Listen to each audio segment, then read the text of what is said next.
O livro de Eclesiastes faz parte da literatura de sabedoria da Bíblia. E começa com esta frase, as palavras de Kohelet, filho de Davi, rei em Jerusalém. Em hebraico, a palavra Kohelet significa alguém que reúne as pessoas. E nesse caso é para aprender, então é frequentemente traduzido em português como o professor, o mestre. E o mestre supostamente é um filho ou um descendente do rei Davi. E portanto há ideias diferentes sobre quem essa figura poderia ter sido. Muitos pensam que se refere ao rei Salomão, outros talvez a um dos últimos reis da linhagem de Davi. E há ainda quem pense que, na verdade, é um professor israelita que adotou uma identidade semelhante a Salomão para auxiliar no ensino. Qualquer um desses pontos de vista está correto. O segredo é reconhecer que o mestre é uma personagem no livro e é diferente do autor do livro, que permanece anônimo. Então, ouvimos a voz do mestre durante a maior parte do livro. Mas, na verdade, é uma voz diferente, a do autor, que nos introduz ao mestre na primeira frase. E no final, essa mesma voz conclui o livro resumindo e avaliando tudo o que o mestre acabou de dizer. Portanto, o autor é alguém que quer que ouçamos tudo o que o mestre tem a dizer, que nos ajuda a processar a informação que recebemos e formar a nossa própria conclusão. Então, o que o mestre tem a dizer?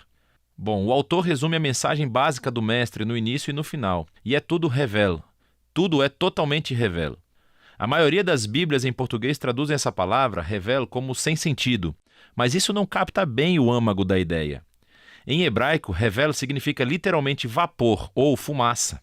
E o mestre usa essa palavra 38 vezes no livro como uma metáfora para descrever como a vida é, em primeiro lugar, temporária ou fugaz, como um fio de fumaça.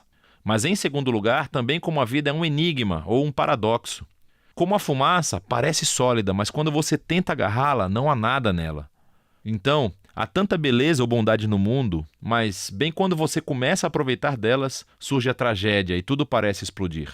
Bem, todos nós temos um forte senso de justiça, mas coisas ruins acontecem a pessoas boas o tempo todo.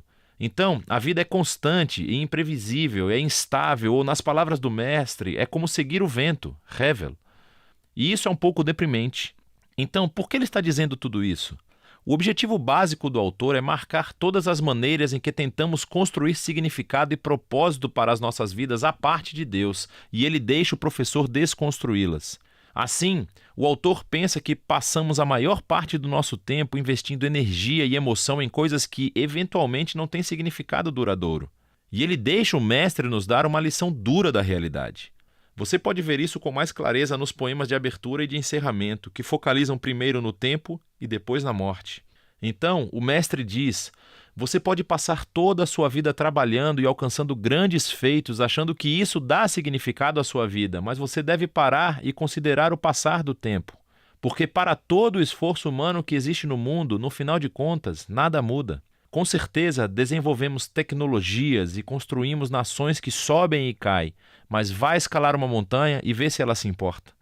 Já existia muito antes de qualquer um de nós existir e continuará existindo muito tempo depois de nós. O que quero dizer é que ninguém vai se lembrar de você, nem de nada do que você fez daqui a 100 anos, mas aquela montanha continuará existindo. E as ondas estarão quebrando na praia e o sol irá se levantar e se pôr. E assim o tempo acabará por apagar você e eu e tudo aquilo com que nos importamos. E se isso não é deprimente o suficiente, o mestre também não para de falar sobre a morte durante o livro inteiro, mas especialmente nesse poema perto do fim. Ele diz que a morte é o grande equalizador e torna inútil a maioria das nossas atividades diárias. A morte devora os sábios e os tolos, os ricos e os pobres. Não importa quem você é, o que você fez, seja algo bom ou ruim, todos vamos morrer, e isso é inevitável. Assim, com essas duas ideias em mãos, o mestre passa a considerar todas as falsas esperanças e as atividades onde investimos as nossas vidas para encontrar significância, como riqueza, carreira, status social ou prazer. Então, você acha que trabalhar duro fará a sua vida valer a pena? Pense no estresse e no preço que isso causa em você, toda a ansiedade e as noites sem dormir. E no momento em que você realmente ganhar alguma riqueza, você estará muito velho para aproveitá-la. E então, quando você tiver que repassar a sua riqueza para alguém, pode ser alguém que nem se importe com qualquer coisa que você fez. Ou talvez você pense que o prazer fará a vida valer a pena. Vá em frente, viva as suas férias, viva para as festas de fim de semana. Segunda-feira sempre chega. Revel, tudo é totalmente revel. Então, o que o mestre defende É que nos tornemos hedonistas puros ou relativistas? Bem, isso seria maravilhoso. O mestre reconhece que as ideias dos provérbios, viver pela sabedoria e pelo temor ao Senhor, realmente têm vantagens. Em geral, a vida provavelmente será melhor para você. Mas veja que o problema é que mesmo vivendo pela sabedoria e pelo temor do Senhor, eles também são hevel porque não garantem uma vida boa. Pessoas boas morrem tragicamente, pessoas horríveis vivem muito e prosperam. Há muitas exceções e até mesmo a sabedoria é hevel.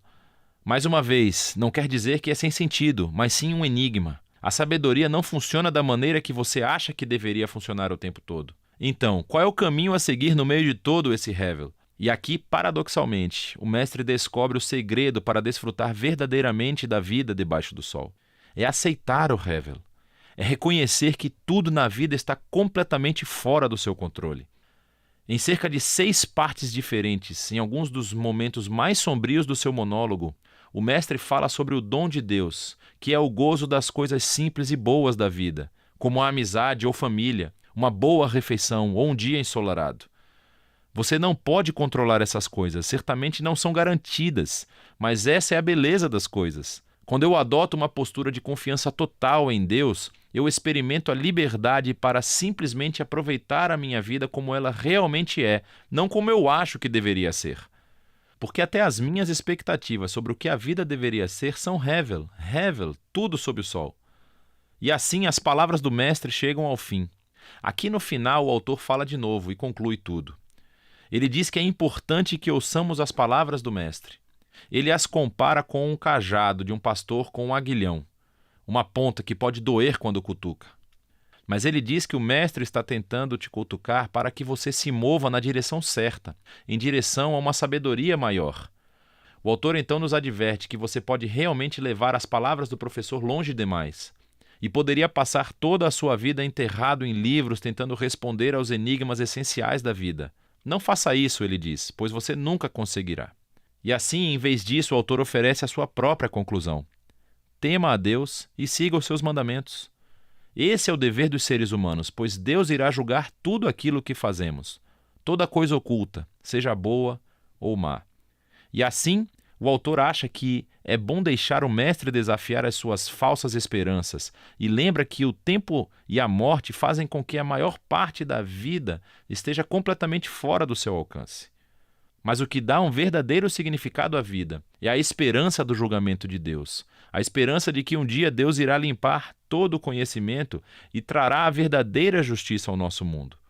E é essa esperança que deve alimentar uma vida de honestidade e integridade diante de Deus, apesar do fato de permanecer confuso com a maior parte dos mistérios da vida. E essa é a sabedoria do livro de Eclesiastes.